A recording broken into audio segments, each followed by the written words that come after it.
Rap Drugs Pod! Welcome, Live. everybody. Welcome. All you convicts and drug dealers and drug addicts and strippers. Homeless man watching from the library in between pornos. Your library's probably got pornos blocked, actually. Why else would you be watching anything other than porns? Rap Drugs Pod. Yeah. Rap Drugs Pod, it's the home of the degenerates. Yeah, exactly. Everybody's welcome. We know that we're degenerates and we don't belong. So you're welcome here. It's not a safe space, but that's what makes us feel comfortable. If you want a safe space, get the fuck out of here. Yeah, this is your warning now. Exactly. Like David Blaine, I was addicted to like Joe Rogan. I watch every episode. I was sucked into the David Blaine episode today while I was putting those clips up for all you fiends and working my ass off on the day job. I was cutting the clips and copying the time notes over to there and just ended up getting into the Joe Rogan and David Blaine episode, and I couldn't shut it off. It was so good. And David Blaine was just talking about how like sleep deprivation and being in ice got him hallucinating like mad. And he's like, definitely not a safe space. Like, he didn't say it in the same words, but when I say safe space, that's the only way I think of it is on psychedelics. Like, he was saying he had to have like friends and family around to like see and talk to and correspond with. So like, pretty nuts. But yeah, I won't get too much into I know you guys kind of like us talking about some of the episodes. I'm sure a lot of people are going to be talking about this pod. I still got an hour left, and I haven't seen some of the most interesting parts. Yeah, I guess it's one. I don't know if it's going to be the only one. Joe's a big David Blaine fan. Yeah, me neither. But I'm always interested on. I'll always give anyone's story a chance, except on the Joey Diaz Church of What's Happening Now. I don't have time to listen to all the pods, but on Joe Rogan, there's something about either just the bluntness of Joe, like being a Joe, you know, like just and just the getting drunk and high and having like the mastermind Jamie there at his right hand man. Like there's something kingish about that where people just like open up and like he's also like one of the best interviewers. Like he's Barbara Walters, like. Or Walter Cronkite of 60 Minutes. Like, that's Joe Rogan now. Yeah. Like, you used to see that kind of quality on television. You don't anymore. I feel like he also is like everyone's trying to play up to him. Yes. So famous now. The way everybody, like, they're all, like, just thought of as stepping stones to the Joe Rogan podcast. Yeah. And, like... Which you know, is it's just like everyone says. Anyone at the comedy store podcast, your sub count goes up millions. Like yeah, your fan base just blows up. Yeah, if Joe Rogan invited me on the podcast, I'd say no. So I think the thing is like I'd be like, no, you have to come on ours. Like the power that be. Yeah. Yeah, he has to come on ours. Yeah. There's no chance I'd go the other way first. Yeah. I'd be like, if you come to our podcast, yeah, sure. I'll consider it. Yeah, I might go on yours. Yeah. Me and Todd also want him to. Yeah. And we're going deep on conspiracies. No. Yeah, only aliens. Yeah, exactly. And Bill Gates. Yeah, exactly. only elites. We only want to hear about the elites. Yeah. Only Alan Dershowitz. Just to go deep on only Alan Dershowitz. But Chapo Trap House, they actually went deep on Alan Dershowitz earlier this week. I know I haven't talked... Yeah? Maybe I have talked about that pod on here. I am a pod addict, if you guys can't notice. I like... Because the day job's at the desk, I just like have it going while I'm pumping away, doing the data entry, you know? I'm not running around a pond or fucking... worshiping the iron gods like Joe Rogan says you do when you listen to his pod. Tim almost laughed when he was saying that. Talking about running around the lake listening to those guys. Joe. It's like, I don't know who's going for a run. listen to that. Yeah. Yeah. But yeah, I definitely know there's a bunch of meatheads who are lifting weights while watching Joe. Or maybe they are doing their cardio listening to it. 100%. I don't know. I feel like there's got to be better podcasts. I hope there's a podcast out there where it's just like a coach kind of guy who just like yells into the podcast thing. It's just him just do it! Trying to pump. Yeah. Yeah, you'd listen. Obviously. One more. Yeah, you'd listen to Jocko Willenick's pod without a guest. I don't know him. Like you do. Yeah, You've looked him up. You've looked him up. Oh. He's the bald guy. Kind of wears the black T-shirt like you've got on right now, always. And he's been on the Joe Rogan pod a few times. But he's got like a clothing company in Maine. He used to be a U.S. Navy SEALs, and he's just all about that kind of life. He must have just been real boring because I don't remember this guy at all. Yeah, exactly. He's like a cop on steroids. Like he just like posts. He's like if David Goggins and a cop had sex, and then that was their baby. No, he's not a cop. He has some cool ass business making jeans or something in the middle of Maine. Nice. Somewhere in the U.S. But he was a Marine or Navy SEAL. Sounds like a CIA front. Yes, yeah, something like that. He's a Navy SEAL or something like that. One of those CIA fronts that Joe Rogan works with, like Black Rifle Coffee.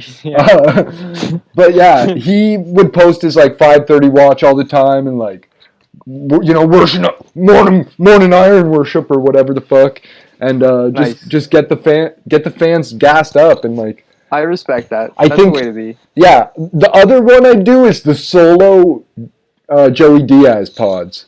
I think those would be motivating. Yeah. They're always motivating when he gets goading, when he's ranting, he can just do anything. Listen to that. Yeah, exactly. I'm gonna miss that guy, but I don't got $1 to spend on the Patreon. Unless I'm going. He'll be back. Yeah, eventually. He's not just gonna go retire in Jersey. No, he's waiting out the disease. He's doing a semi-retirement. He's just cutting the expenses by the sounds of it. Yeah. But no way I'm giving anyone $1 a month on Patreon. But I would donate to paypal.me/rapdrugspod or buy merch from any pod like, I don't know, History of Hyenas or Rap Drugs at teespring.com/store/rapdrugs, So, like, we got the legit merch store set up. We're accepting donations, but we don't want to charge you guys like assholes once a month automatically off the credit card. We're just saying, just send $500 right now, and we'll keep doing it for free for the next 500 weeks. Or maybe if no one sends us any money, we'll make a $20 a month Patreon. Who the fuck knows? get you hooked, get you addicted, and then move to cash only, motherfuckers. We'll create our own website, actually, Sam Harris style. Bitcoin. We're gonna make our own cryptocurrency. Yeah, exactly. You can trade 500 BTCs in for one of our coin. One Bong Toke production coin. Yeah, BTC as well. BTPC, yeah. Not to be confused with Bitcoin. Yeah. But yeah, coming soon. Yeah, exactly. It is definitely better than Bitcoin because unlike Bitcoin, it's real. There's a real object backing it. Yeah, me. Yeah, exactly. The pod. This microphone. Yeah. You know how all these fiat currencies are, and they're trying to be backed by nothing, like U.S. breaking off the gold. They're backed off of data, numbers and shit. In pod we trust. That's that's the BTPC. Yeah. So yeah, if you send some money to the paypal.me/rapdrugspod, we'll get you on that early for free. If you do got Bitcoins you want to send us, you're just trying to get rid of that illegal cash, let us know. We'll set up a wallet. We'd love to get hooked up by the fans. Whatever way you want to pay us, we'll figure it out. But yeah, what the fuck were we talking about before getting into that? Nothing really. Nice. We're just riffing there. Nice, just the usual. Yeah. Did you want to talk about fucking Marilyn Monroe's daughter? I don't know, man. That article's too crazy for me. Don Wilbur. It's whack, is it? I don't know. Is it not real? It seems like some whack shit? it seems like it could be a good fictionalized, tale retelling. Yeah. I wasn't able to. Then don't do it then. Yeah, who knows? I didn't get the chance to look too deep into it either because I got tricked. I'm lazy, as per usual. Yeah. Going through Twitter, right? Yeah. That's This has been a rush. That's where it happens. Yeah.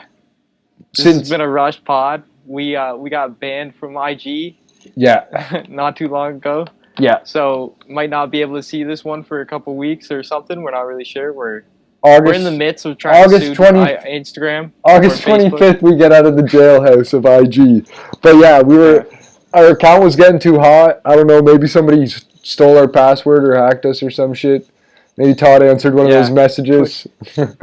Yeah, I'm not sure what's going on. Instagram seemed to think that we were using some sort of Twitter bot or some follow bot. I do have an app that shows us who unfollowed us, but I'm not going to pay for who's blocked us or who. So block us all you want, or any of that other extra stuff. I'm not going to pay for shit. That we can do for free. But I have an app that shows me who unfollows me. So once in a while I logged into that, but I haven't for days, and it just kicked me out. I don't know if it was because I was liking too many posts. I think it's just they get upset that when your account grows too fast because you're not paying any money, they want you to pay for ads. Yeah, I think that's all it is. Yeah, exactly. They have an ad system going and they're trying to crack down. Yeah, 100%. We don't pay for ads. We chose a business, and they know I didn't get my personal IG back, so they're mad at me too because they're they want my photo ID. Facebook does. They've asked me to upload it because I said I was born this year. Even though I've had my account for 13 years, they said I was under 13 and need to send a photo ID. Because I was trying to delete my birthday off Facebook, which you can't. No one tells you that before you sign up. So signed up for Facebook in high school. If anyone here hasn't signed up for Facebook and Instagram yet, and WhatsApp, I would just recommend don't get social media. Apple and Android are already tracking you enough. Yeah, fuck all that shit. If Don't even use those phones. If you are a phone that was made 20 years ago, flip. If you do get social media, get a VPN on your computer. Only access it from your computer. Don't put any of your real personal information. These people are constantly tracking your address. You're an idiot. That doesn't matter. That's a little extreme. I think video. Mark Zuckerberg does it. Yeah, I know a lot of people do. A lot of journalists do it. Mark Zuckduggy does it. But if your net worth's negative 50,000 or whatever, most of us people that went to university or colleges, or Todd, 0. You can't go up or down if you don't do anything. That's most of our fans. They can't get credit. I've been collecting Bitcoins for years. They know it. They're on to me. Yeah, exactly. The government wants their tax money. All my drug money. Yeah, exactly. We'll mail you if you send us Bitcoin. We'll mail you heroin, laced with fentanyl and cocaine. It's just meth in it, fentanyl mixed. A meth fentanyl mix. Just like Chris Farley used to do. Methamphetamine. Yeah. It's liquid form, very potent. You inject it directly into the spinal cord. Exactly, and it comes in CBD. We distribute it in CBD containers so that no one realizes it's illegal drugs. So you can also sell it as CBD at your local gas station or wherever if you really are feeling bold. Yeah. Slip it right under the cops there. Yeah. They'll be blaming really smart. You can cook it, smoke it, snort it, do whatever after that. Cooking it's really the best way to go. Yeah, exactly. Re-rocking it and selling it. Made directly by Todd and Jay. Yeah. This message is approved. Copyright Rap Drugs Pod. Gotta clip that out. Put it out on the banner. Yeah. Front of the Rap Drugs Pod. Yeah. That's the new motto. Mail us your Bitcoin. We'll e-transfer you drugs. or vice versa, or whatever. How I don't know how shit works. I don't use technology. I just do it. Yeah. But yeah, exactly. I don't know if you guys heard in the live stream. If you were here, we were saying we need someone to produce the pod. Fuck that. We don't want any help. We don't want anyone else getting involved because they're gonna steal too much of our ideas. It's already happened before. It'll happen again. Don't let us get into the story. That's for another pod. But yeah, Yeah.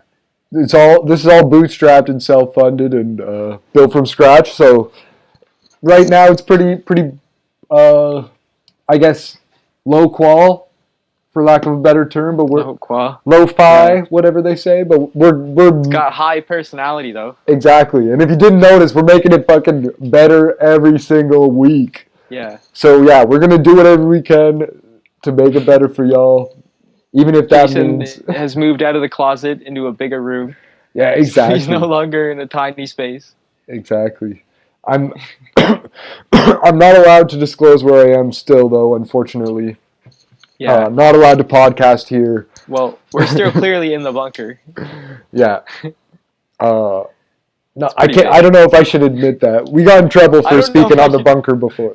Sorry, we should have consulted the lawyer first. Yeah, exactly. We almost got kicked out of the bunker commune for speaking about the bunker last time. So don't bring it up. Don't bring it up. Yeah. We also got the Twitter up and running. We haven't had Twitter going too much yet. Yeah, we haven't. So- We didn't really do any Twitter. I followed like 6 or 7 comedians or some shit, Yeah. and then I was So- just like only posting to IG, and I have my own Twitter, but Todd doesn't have a Twitter. So So I've been running this Twitter account.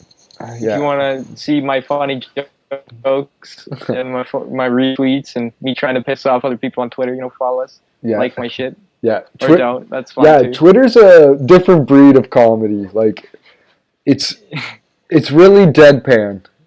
It's weird. Sometimes it's Weird not place. deadpan, but yeah, it's a weird place. Twitter, just in general, is like a weird place. Yeah, It's the only definitely. social media where you're like feel like you're hanging out like in different rooms. You know Yeah. what I mean? Like you click on a tweet and there's like all these people talking, and they're all talking the same way, and you're like, what the fuck's wrong with these people? Yeah. It's Well, like- then it's, I don't know. Reddit is kind of similar, but a lot different. There's no Yeah. pictures on Reddit. yeah, But yeah, Twitter for sure with all the pictures and text and shit definitely can be quite the echo chamber.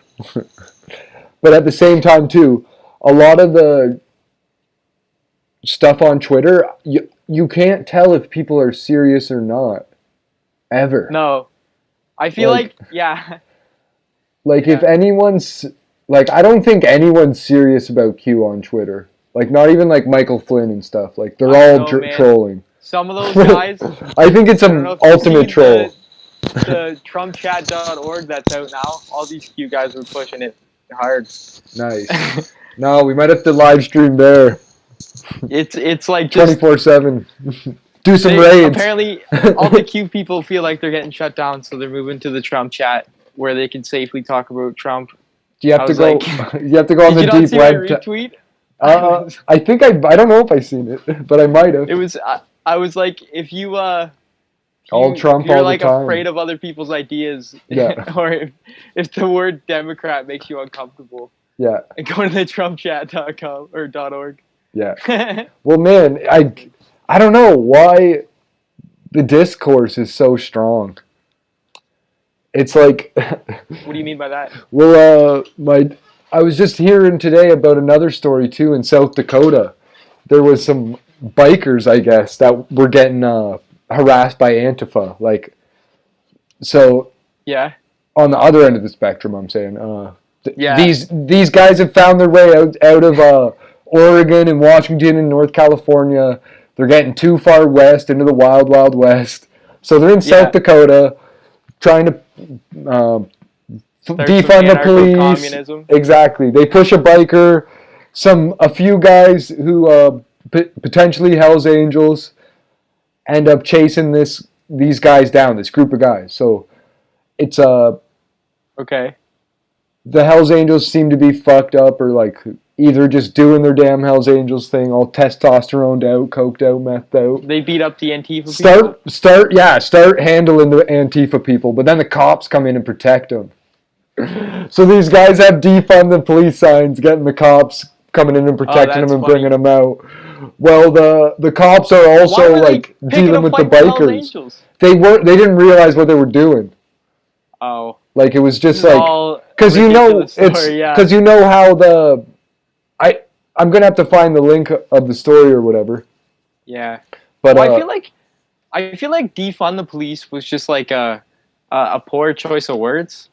I feel like they should have went with it was the choice of words they wanted, Todd, for the people that infiltrated the Black Lives Matter movement. See, that's what I think. I think that's the problem. Unfortunately, people keep explaining like there's a better way to do it, and like they keep posting like defund the police, but they mean like they don't mean that really as much as like these Antifa people seem to mean like let's get rid of the police and be the police. Yeah, exactly. There's certain people that want to be communists and don't trust in the corporate state. They're called Q and they're called Antifa. Somehow they agree on that one subject where there's a deep state.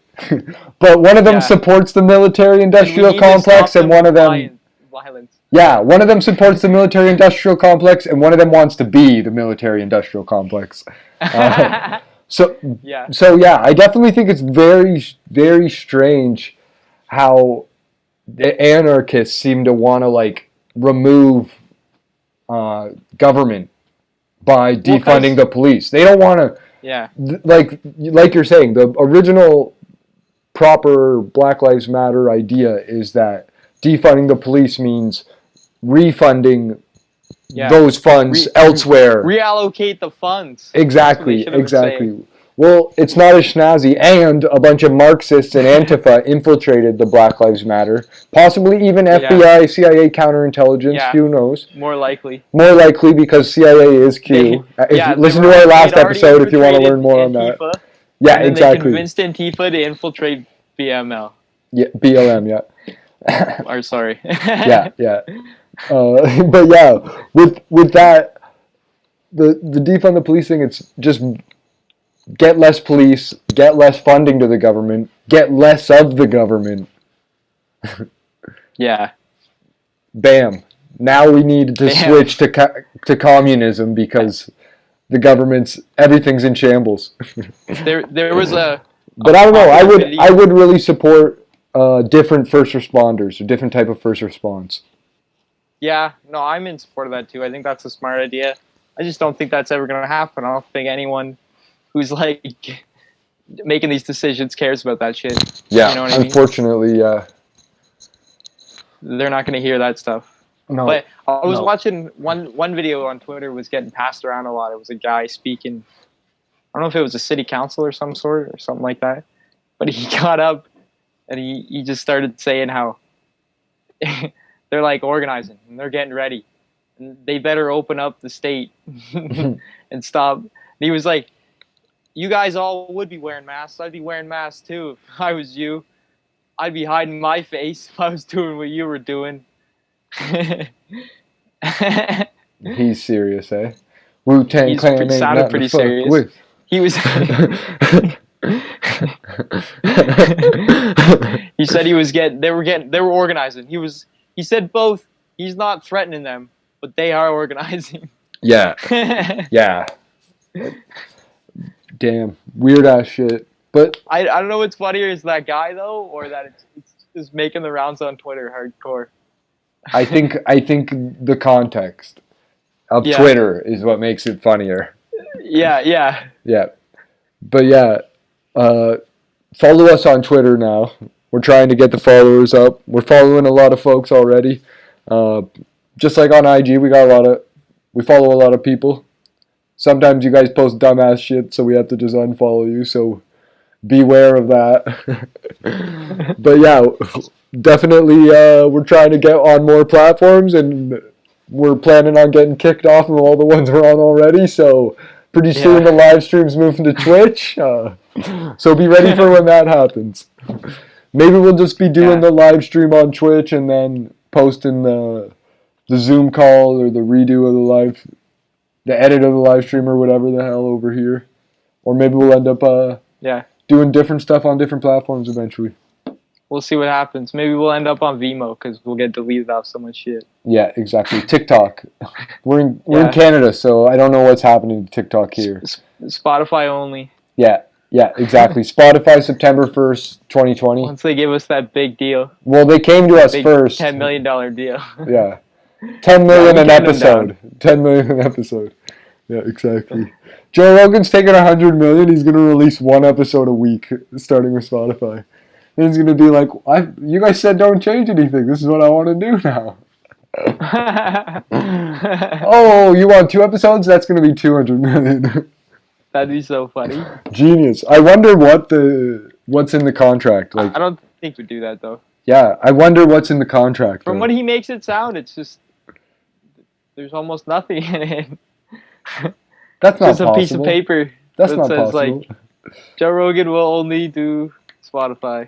The only full-length video will be through Spotify. I'm going to stop watching it, only watch clips and listen to it. just because Spotify's gay. Yeah, I'm not going to do that shit. Fuck that. I hate exclusivity. Or straight, whatever you're into. I don't like Joe Rogan that much. Yeah. There's other people on the internet. Yeah, exactly. I mean, I never went to Infowars.com, but I do think Alex Jones is hilarious. I guess I'm going to Alex Jones. Yeah. I hear Joe Rogan's going selling out. Yeah, I'm gonna be watching Alex Jones only on I guess I'm buying YouTube. Supplements. Now that he's back on YouTube. You already were would you buy an Alpha Brain and Cash App in it? Yeah, I know, but now I gotta get the other supplements. True. Yeah, and can't forget. I used to only get one Alpha Brain. Now I gotta buy like 7. Yeah. It's crazy. Well, my biggest problem is my home security system. Like, that's obviously a given. But my insurance, all these guys have me shopping my insurance every friggin' 3 days or 2 days. Because they all get these different ads. But yeah, everyone's doing Blue Chew too. I never know whose code to put in. I feel bad. Yeah. That's one thing. If Blue Chew came to me, I don't care how much money you'd have, I'd probably say no. Same with Manscaped. I'd say fuck you. Yeah. When they send me that plaque, I'm sending it right back. The YouTube plaque? Yeah. We'll have a video of us fucking throwing it off a tall building. We'll throw it off a building and just start beating it with sledgehammers. Go fucking Office Spaces on it, you know. Shit on it? Yeah, just start peeing on it and just fucking... We'll mail it back like that. Nice. What's the first one they send you? Silver? That's shit. Yeah, garbage. Yeah. Do they send you one at 10 million too? Mr. Beast probably got a cool one or something. I feel like it's probably going to change though as the days go on. There's too many people with like 1 million followers. Yeah, but oh man, the PayPal Mafia. Remember how we were talking about them last episode? When we spoke about Elon Musk a little bit. Did you know... So Elon Musk started like 500 different companies on that thing. Okay. Let me bring up the PayPal Mafia for you. Because the 2 guys who started YouTube are also part of the PayPal Mafia. Yeah. So that kind of makes me wonder, like, are these guys trained by intelligence? Or have an in? PayPal Mafia guys? Yeah. So I don't know much about these guys. Yeah, and there's not much on Wikipedia, unlike a lot of these other topics that are on Wikipedia. Like Elon Musk is South African. So, yeah, but that doesn't mean anything. New World Order. So yeah, the PayPal Mafia is a group of former PayPal employees. Yeah, and founders who have since founded and developed additional technology companies such as Tesla Inc., LinkedIn, Palantir Technologies, a private American software company that specializes in big data analytics, founded by Peter Thiel, SpaceX, Square, Slide, Kiva, YouTube, Yelp, and Yammer. Most of the members attended Stanford University or University of Illinois at Urbana-Champaign at some point in their studies? I don't even know half of those things. So, originally PayPal was a money transfer service offered by a company called Confinity. Confinity. Confetti? Confinity is what the company was called. Sounds like confetti. Sounds like It sounds like an asshole saying confetti. a con. Yeah, it was Peter Thiel's original company. Sounds like a con. Confinity. Like they're conning you forever. Infinite con. Yeah, exactly. And then X.com was an online bank founded by Elon Musk in November 1999. So, with that, PayPal was born. And X.com was renamed PayPal and purchased by eBay in 2002.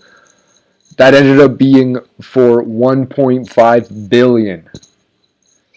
So, all the boys, part of the club, got their 100 milli, got whatever split they deserved from it. Yeah. Elon Musk was running a site on his own versus there was other three guys who were doing their site together. So Elon Musk may have gotten 3 times as much money as Peter Thiel. Who knows? Who's that? One of the guys who started Confinity. So yeah. Okay. So Peter Elon Thiel. Musk may not even be CIA, and it's just these other 3 that are. Who knows? I'll have to read more into Confinity. That makes more sense to me. They all Yeah. seem like they're in the background. You know? And Peter Thiel loves Trump too, their which we things know suck. CIA loves Trump. Because he's Not easy all to of them. handle. Or maybe. Yeah. Yeah. But yeah. I never know. Well, Bill Barr has a job from him. So does Mike Pompeo. Yeah, I guess. And they're sticking around, telling him what to do. So, yeah. really weird shit. But yeah, the original PayPal employees had difficulty adjusting to eBay's more traditional corporate culture, kind of like me. And within 4 years, all but 12 of the first 50 employees had left. They remain connected as social and business acquaintances. Both those need citation, so we can't verify for sure that they are doing experiments together at Abu Ghraib or eating adrenochrome at Bohemian Grove or fucking kids at Little St. James. They're probably just having regular orgies all the time. Yeah. There's Wife swaps, like normal billionaires. Yeah, exactly. They go to parties and present each other's daughters. Yeah, exactly. Not for land. Land. Yeah, they're just lining up their kids for arranged marriages. Nothing out of the ordinary. Not Jeffrey Epstein times. So, and a number of them worked together to form new companies in subsequent years. This group of PayPal alumni became so prolific, the term PayPal Mafia was coined. And that is from New York Times in 2006. The term gained even wider exposure when a 2007 article in Fortune magazine used the phrase in its headline and featured a photo of former PayPal employees in gangster attire, which is probably going to be the cover of this pod. That's Wikipedia. Nice. But yeah, you guys will get to see it when this goes live. So yeah, the original Wait, I already read that shit.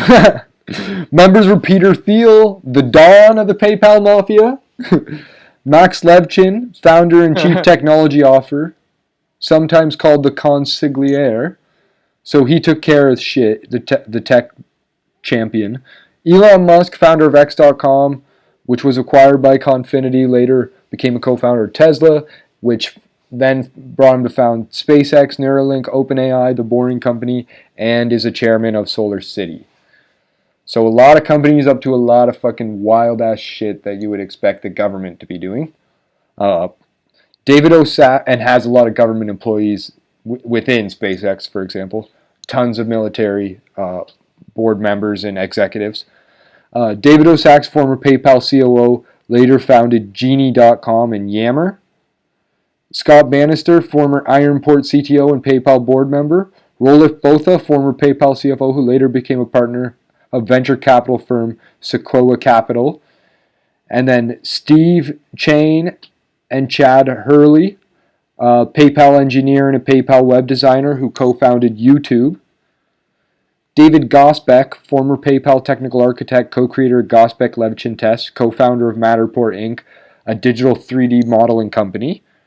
Reid Hoffman, former executive vice president, who later founded LinkedIn, so where business people posted their histories online, and was an early investor in Facebook, Aviary, Friendster, Six Apart, Zynga, Ironport, Flickr, Dig, Grocket, Ping.fm, NanoZoller, Care.com, Newton, Congregate, Last.fm, Ning, and Technorati. I literally have only heard of like Facebook. And and Flickr and Dig. I don't know those. Yeah. And then Ken Howry. Yeah, very. Ken Howry, PayPal CFO, who became a partner at Founders Fund.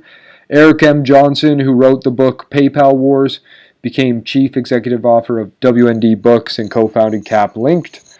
Jared Kwame, former PayPal engineer, who also co-founded YouTube. The first YouTube video, Me at the Zoo, uploaded by Karim on April 23rd, 2005. So, just 15 years and a bit, a few months. Pretty crazy to think of how much shit's on YouTube now and how many people go to it for their entertainment. Yeah, I know. Didn't he sell it though? Is that the original? Yeah, it's all. Those are the guys who all created it and then ended up selling it to Google. Yeah. Yeah, Jared. Yeah, they sold it to their friends. Yeah. At the CIA. Yeah, exactly. And they're CIA and they sold it to other CIA people. Kind of like the Chinese selling houses to each other in Toronto. They didn't sell anything. Yeah. They just like laundered a bunch of drug money. Exactly. They thousands and thousands of dollars in drug money was used to buy YouTube by the CIA running Google or In-Q-Tel or whatever that is. You heard it here first. Yeah, exactly. That we did a lot of research to come to that point. Don't fact check it because you can't find the facts because our sources have remained confidential for their own safety. Yeah, we know that they are trying to steal all the water. Exactly, yeah. And yeah, the rest of the PayPal Mafia is kind of lame. Russell Simmons and Gerald Stoppelman co-founded Yelp Inc. And Yishan Wang, a former engineer manager at PayPal, later worked at Facebook and became the CEO of Reddit. So these guys run the internet. You think Joe Rogan's intellectual dark web is interesting? Like, the PayPal Mafia is the internet of today and the technology of today. That the military invented the internet and then just let everybody else use it. They waited a while until they knew. They had plans going. They were like, we got these guys in key places. Yeah. You know, people didn't even think they were going to use computers. Back in the 90s, everyone was like, fuck that. Yeah. Yeah, I can't believe... CIA forced people. I can't believe how ball and chain to the cell phone everybody is. But yeah, I try to only use it for work. That's why I don't have a personal IG anymore. Didn't bother getting it back. Just a personal Twitter, because like Twitter can have some really interesting shit, and you can keep up on news. You can not post for years and get back into it if you feel like it. I kind of low key hate all of them. Yeah, but, exactly. You know, I love putting out my shit. Yeah, and keeping up with some other stuff's good. It's just like the algorithms that ruin it. Yeah. But yeah, to finish off with the PayPal Mafia. The PayPal Mafia is sometimes credited with inspiring the reemergence of consumer-focused internet companies after the dot-com bust of 2001. PayPal Mafia phenomenon has been compared to the founding of Intel in the late 1960s by engineers who had earlier founded Fairchild Semiconductor after leaving Shockley Semiconductor. They are discussed in journalist Sarah Lacey's book, Once You're Lucky, Twice You're Good. According to Lacey, the selection process and technical learning at PayPal played a role, but the main factor behind their future success was the confidence they gained there. Their success has been attributed to their youth, the physical, cultural, and economical infrastructure of Silicon Valley, and the diversity of their skill sets. PayPal's founders encouraged tight social bonds among its employees, and many of them continue to trust and support one another after leaving PayPal. An intensely competitive environment and a shared struggle to keep the company solvent despite many setbacks also contributed to a strong and long-lasting camaraderie amongst former employees. So very interesting stuff there. Very interesting stuff there. And yeah, linked to the back to the traitorous 8, like Todd said, the people that built Intel and what we know as computers today. Possibly also another CIA psyops, or maybe these are just by chance capitalism does. Like, I'm not saying it is for sure. I'm just saying, like, take everything with a grain of salt. I think it's more so just like an accident of capitalism. From what I understand, all those big computer companies, like, a lot of that stuff was based on military stuff that they just patented. You know what I mean? Like, the military invents this hardware, then they patent it and use it and market it. Yeah. These guys were all just marketing people, like Edison, you know? Yeah, that's true, but at the same time, like, it would be very yeah, it's probably more likely government infiltrates later rather than vice versa. Because I mean, the government would ruin it. Like, exactly. That's what they do. That's why China can't stay ahead. Like, we can't be in charge of shit. We just take stuff that works. Yeah. Well, yeah, exactly. That's why they even had to outsource all the internet research and building to university researchers. Yeah. That's like the one thing that the American government has figured out, that they don't know how to fucking do anything. Well, I think Wiz Khalifa has said it best though. Like, there's an individualism that's like that. The more rules and regulations and restrictions you put onto it, the worse it becomes. It's like the reason why Navy SEALs aren't controlled the same way the rest of the Army is. Like, you want some guys to be loose up on the juice and, like, kind of that flash, that spark. And that spark can create a wildfire, and these guys know how to control the wildfire, but they don't know how to create that spark. They don't know how to create the drought that creates that spark. Like, but the individuals can. They have this idea and this vision that if it goes untethered, it can. If you build it, they will come. And that doesn't mean that Tesla is going to get 100% of the market share. It means, like, if Elon Musk has enough money and wants to get people to Mars, the military and NASA will join forces and take his money. And with any luck, they'll get to Mars. Maybe they won't. Yeah. But they'll, like, hopefully. The people will come and they'll do what you tell them to do. And everybody's going to put everything they can on the line to either keep the smoke and mirrors going, or like Enron style, or to take over the world Microsoft style. Yeah. Like, 100%. So, yeah, fake it till you make it is sometimes what these companies do as well. Yeah. But the problem becomes... we're also just, like, speculating. Like, I'm not an expert or anything. What I do know... I did go to school for business. I know a little. Oh, Jason. I'm not an expert. Big fucking educated expert. I'm not an expert, but I... knows something. Something. Thinks he's better than the rest of us. I did have a lot of learning into how the elite operate through getting these accounting credits and auditing. I specifically have done, like, case studies on Enron. Yeah. Yeah. Along with watching the flick, which is dope. Enron is like this company that basically took over the electricity grid in California and would, like, do, like, energy swaps, which is something, it's kind of like a fake thing. So they ended up getting caught for fraud. Nice. And it was all shambles on the books, and they tried to rip off the California government to make up for it, and the California government's still kind of paying through the nose for those mistakes. They didn't bribe the right people then, eh? Yeah. Well, they think they did. It was just, like, so wrong. It just didn't, like, Enron, the smartest guys in the room. I'd recommend anybody watch that. But yeah, it's American energy, commodities, and services-based company. It claimed to have $100 billion in revenue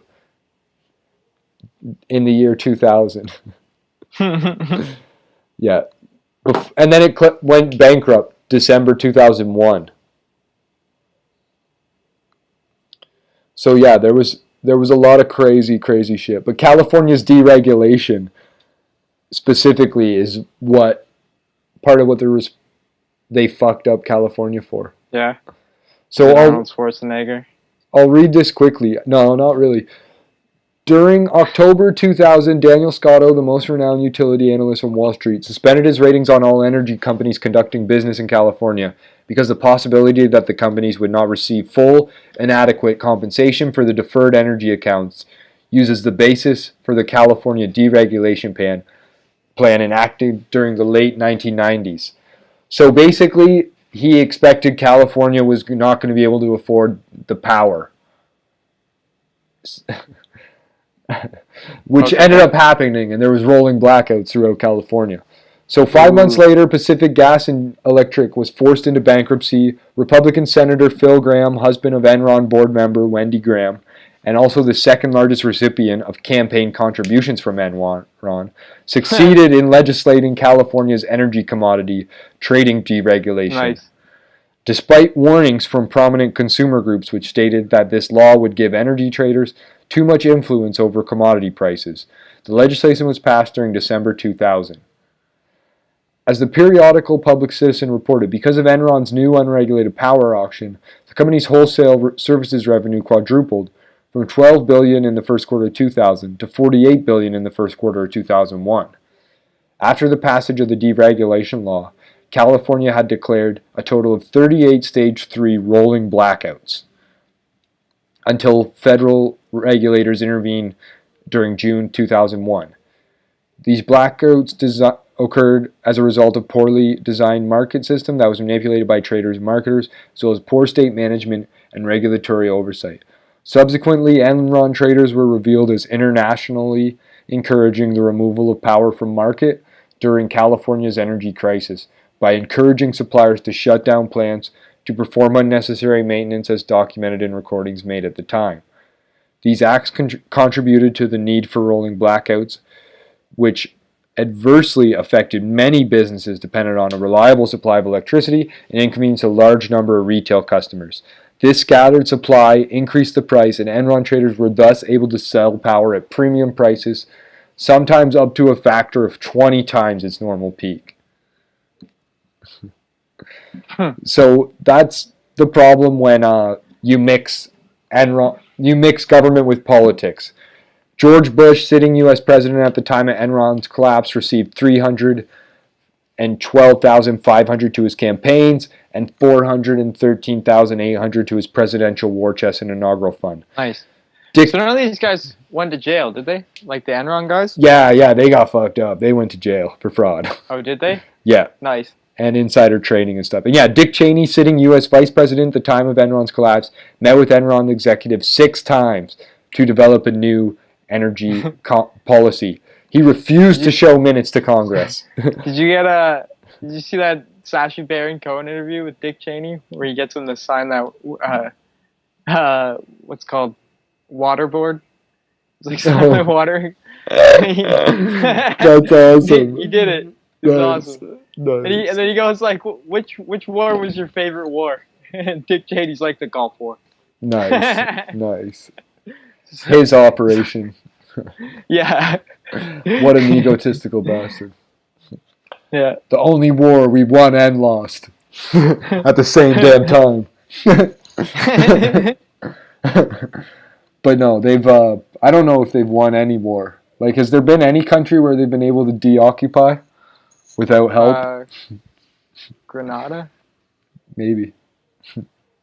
Maybe they're probably still there. You know, like island countries. Yeah. That's a Canada banana country. Yeah, Virgin Islands. Yeah, those places. Yeah, exactly. But yeah, not saying the PayPal Mafia is government, just saying government's probably infiltrated most of those companies. And some of those guys possibly could be government.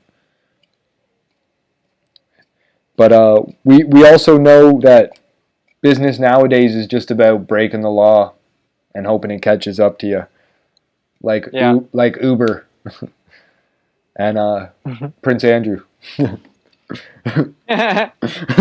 He's not even doing business, though, is he? He's an arms dealer or something. Alan Dershowitz. Alan Dershowitz. There. Is that better? But yeah, Chapo Trapos. Oh, I meant to speak about this earlier. Chapo Trapos was talking about this crazy story where so Alan Dershowitz was kind of taking care of these two kids who got accused of like murdering either their parents or their family or something. And it was very clear they weren't, but he was too busy working on another thing for Klaus Van Buren. So I recommend either watch Reversal of Fortune, a 1990 Barbara Schroeder film, or listen to this Chapo Trapos episode 446, or do both. But it's it's very crazy story about a real life story where Alan Dershowitz, Harvard law guy, stuck up for this Klaus Van Bulow who, not really an elite, but a millionaire in the 80s, and his wife's family was like multi-millionaires, so they were elite. Ended up killing his wife, and maybe it wasn't his fault, or he was just administering her insulin. It wasn't his fault. Maybe it wasn't his fault. He was just administering her insulin, but they kind of go deep on it and get into it, and reviewing the film and like analyzing Dershowitz at that time and how egotistical maniac he was. As well as like a creep to now what we know about him being part of the Epstein scandal and sticking up for it and like saying ridiculous things like, I've never had sex in my entire life. I actually don't even have a penis. Anyone who knows me well would know I don't have a butthole either.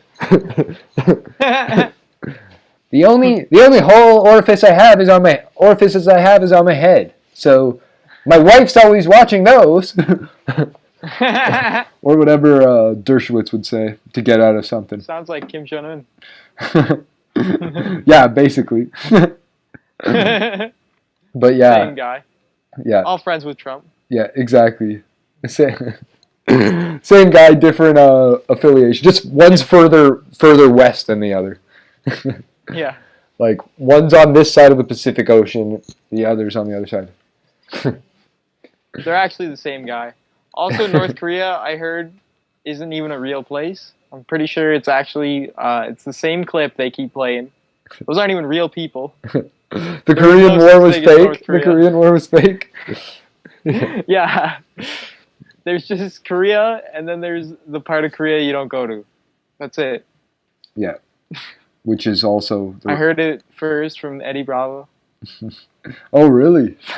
That's how you know it's factual. That's how you know. He told me to check it out, and I said I was like, okay. I will. It's gotta be legit. I will check it out. Yeah. I mean, he's a Brazilian. He's a jiu-jitsu genius. He must be a real genius too, right? Or I don't know, man. I mean, I think Eddie Bravo is.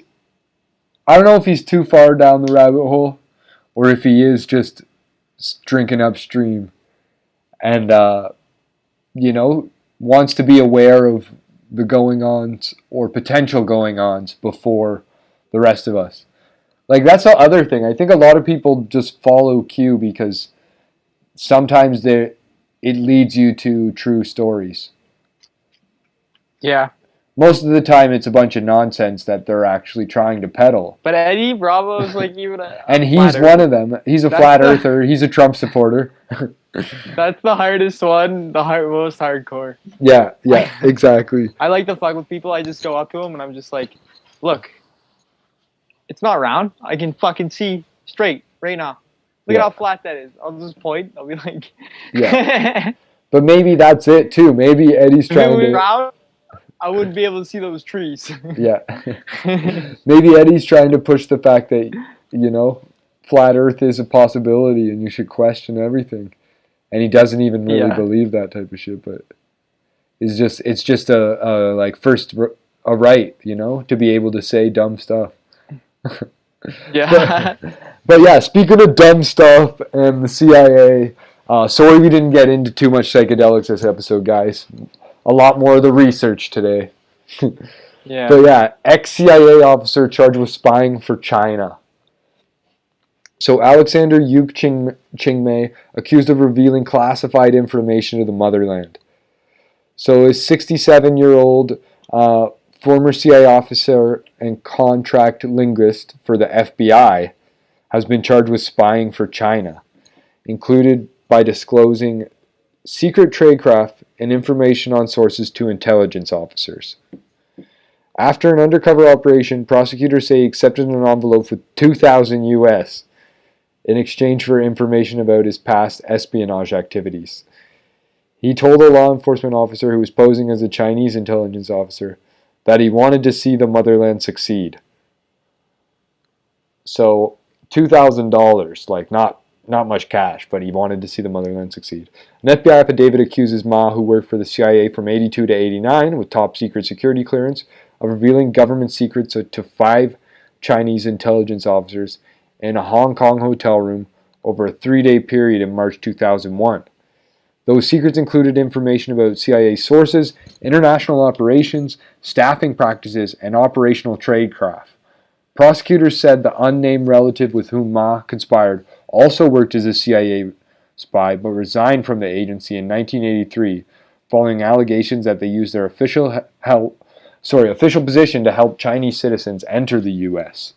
So the unnamed relative went out shortly after Ma joined.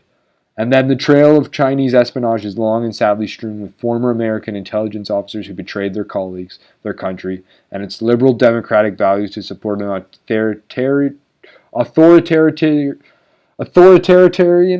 sorry, I don't know how to talk, communist regime. Assistant Attorney John Demers, the Justice Department's top national security official, said in a statement, Ma remained in touch with Chinese intelligence officers after he joined the FBI as a contract linguist in 2004. So after he met with these Chinese officials, he became an FBI contract linguist, at which point he used his work computer to copy images of documents related to missiles and weapon system technology researched. He was charged in federal court in Honolulu with conspiring to gather and communicate national defense information for a foreign nation. Ma, naturalized U.S. citizen born in Hong Kong, faces up to life in prison if convicted and is due to make his first court appearance yesterday. No defense lawyer was listed on court records for him. Or he's so dead. Oh yeah, crazy though, but not to be expected. These keep your friends close, keep your enemies closer. Like that's just the classic espionage, and why I've said on this pod before that anyone could be a spy. Like, if you're from another country and you come here, it's not always just to get away. Sometimes it's to double dip or launder money. The double dippers are the agents, the espionage ones, and the money launderers are usually drug ones, but sometimes it's legitimate businesses or government. I watched some sort of, I don't know what it was, if it was a YouTube or a documentary or something. Went into New Zealand though, and it showed it showed all these bunkers. There's a bunch of people building bunkers in New Zealand, like billionaires. Yeah. And they were talking about how they all just buy their passports. There's no, they don't have to follow any of the rules. It's like rotting out all of the New Zealand people that live there because they could just bypass all these rules, you know, where you got to live in the country for 5 years. They don't even go to New Zealand at all. They got a New Zealand passport. Wow. How do you manage this? Like, I don't know. I guess you can do that with a lot of countries though, or at least what I've heard. Yeah. Well, I always wonder, like with like Kevin O'Leary has like an Irish, United States, and Canadian passport. Yeah. And I was like, how? It's just it's just the way Like, most of the Business is time, done, eh? exactly. If you invest enough, you'll get a passport there. But also, if your parents are a citizen somewhere and they get you a passport before a certain age, it's like easier, or you can get a passport later. But some countries won't let you hold passports of other countries, or like a certain number of them. Like, I don't think you can have an Iran and a U.S. passport at the same time. No. But maybe. I knew a guy who was born in Taiwan, Yep. and he can't go to China now. Wow. He's like, his parents are Canadian. They were just living in Taiwan at the time he was born. He grew up in Taiwan for like a couple of years, but mostly in Canada. Yeah. And he's never allowed to go to China. Wow. But who would want to? But yeah, let's give the people some psychedelics before we end the show. We'll go over this Mike.com article. After the pandemic, could psychedelic treatment help us heal? By Melissa Pandica, August 15. Right on. Yeah. So I'll jump right into the quote. This is huge and we're nowhere near being out of it, says Charles Grob, a professor of psychiatry and behavioral sciences and pediatrics at the David Geffen School of Medicine, UCLA, whose research focuses on psychedelics of the pandemic. It's going to have a very significant impact on the general population for all sorts of reasons, such as lack of social connection, as well as loss, whether of loved ones, employment, or a sense of normalcy.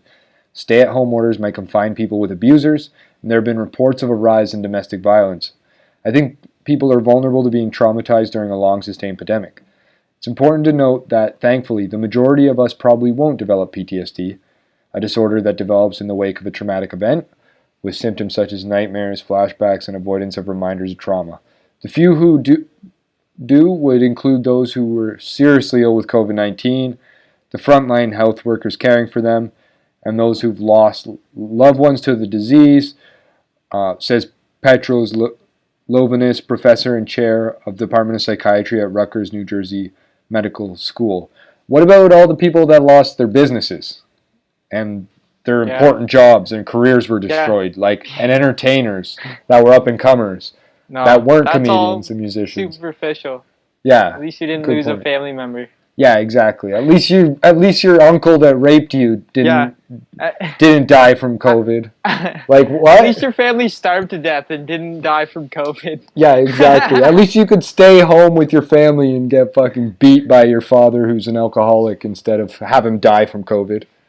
Like, like this. I don't know. Maybe we're just what a being paradox, writer. They generalized them too much. No, I'm being hard on this professor and chair of department of psychiatry at Rutgers, New Jersey Medical School. Was he being quoted?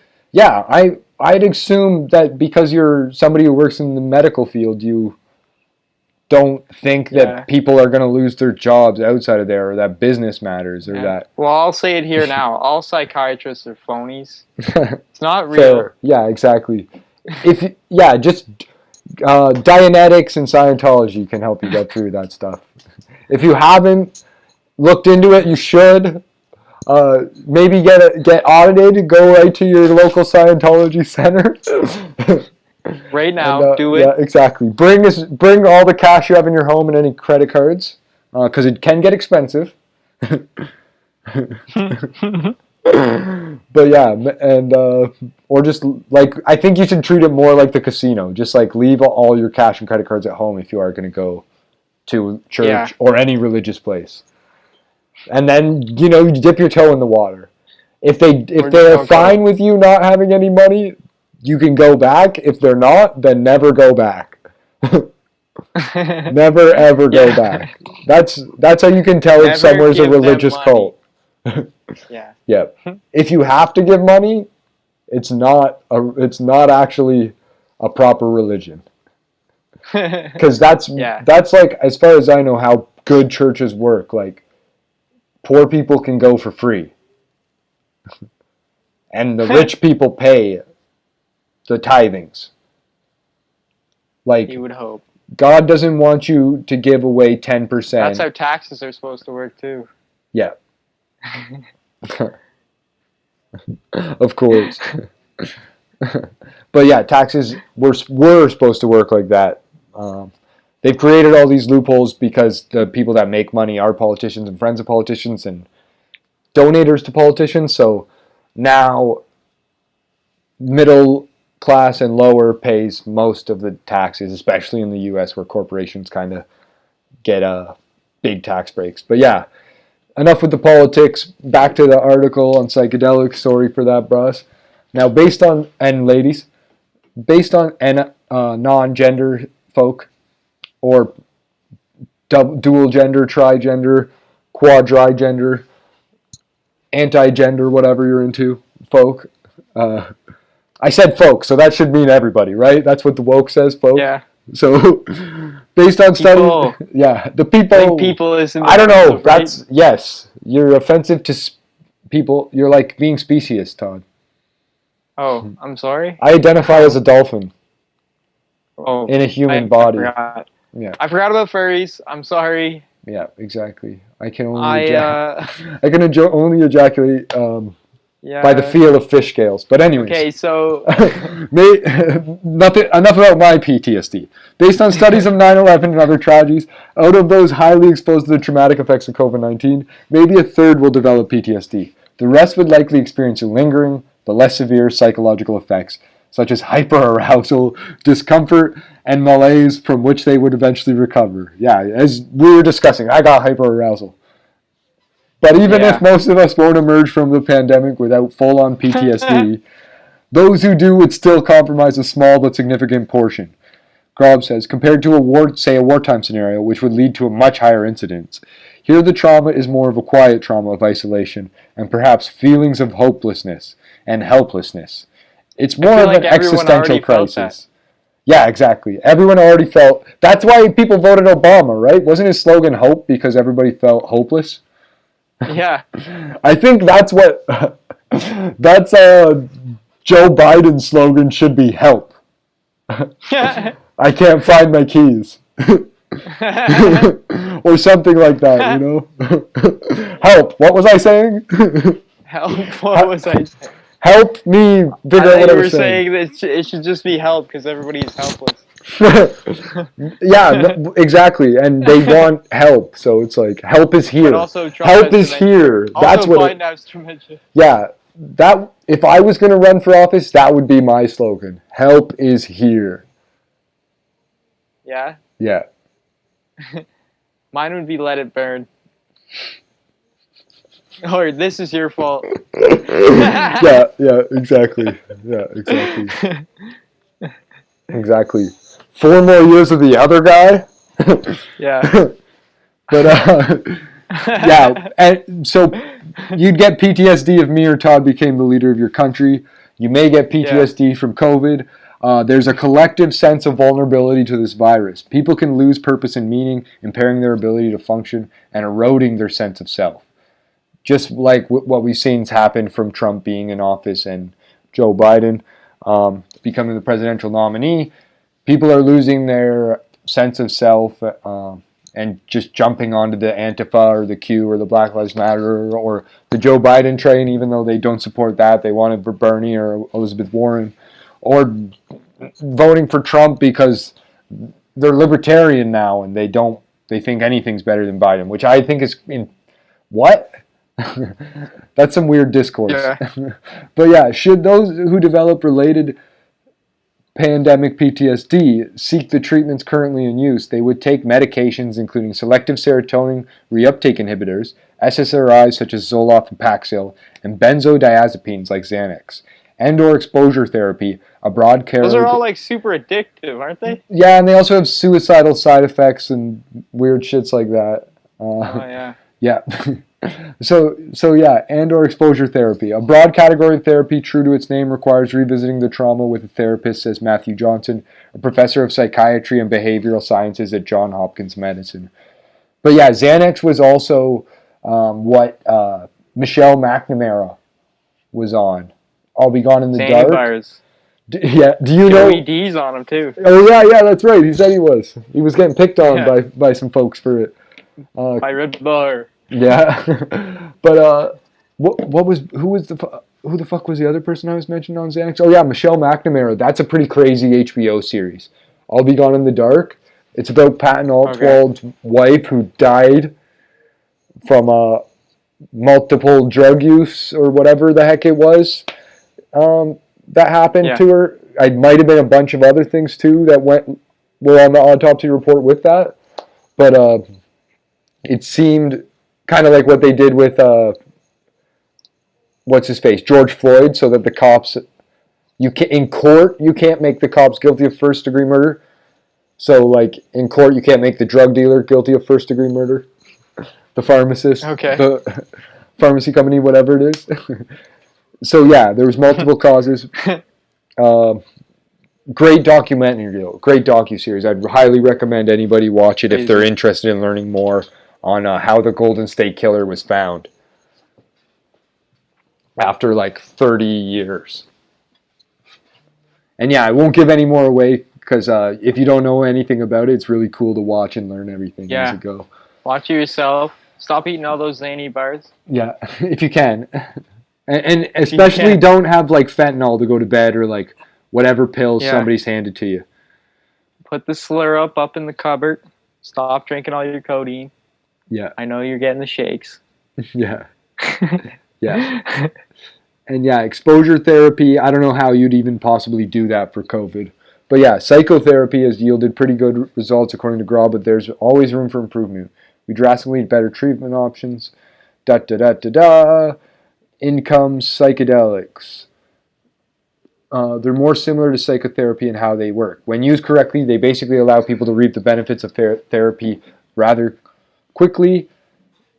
In weekly meetings over the course of 1 month, you could do tons of therapy. Like one clinical trial, 68% of veterans, firefighters, and police officers studied no longer met the criteria for a PTSD diagnosis after just 2 MDMA-assisted psychotherapy sessions. So that's wild. And I'm not going to go too much deeper into it because it seems like this